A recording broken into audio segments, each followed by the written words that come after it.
Once, Dark Age Babylon had a friend. In the 9th century BC, Marduk-Zakir-Shumi relied on Assyrian help to gain the throne of Babylon. But unusually, Shalmaneser III, king of Assyria, had been more than an ally.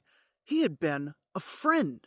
The great Assyrian king had marched beside him, feasted in his cities, worshipped his gods, and for decades the two nations stood together in peace.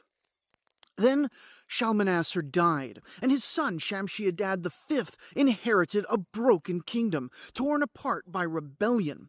He turned to his father's beloved ally in Babylon and called upon Marduk-Zakir-Shumi to help, and Marduk-Zakir-Shumi saw an opportunity. Instead of honoring their friendship, he humiliated Shamshi-Adad. He sent his armies, yes, but when the war was won, he forced the new Assyrian king to sign the most degrading treaty in Assyrian history.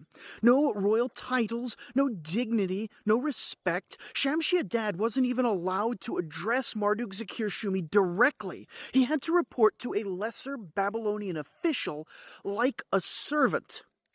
Shalmaneser had once walked the streets of Babylon as an honored guest. Now his son had to kneel before it like a beggar. Marduk-Zakir-Shumi had power, and instead of securing peace, he gloated. But Assyria never forgets an insult, and when vengeance came, it was swift and merciless, ending native rule in Babylon for the rest of history.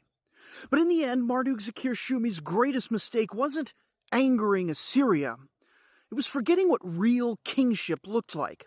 His father had ruled with wisdom. Shalmaneser had ruled with strength and compassion.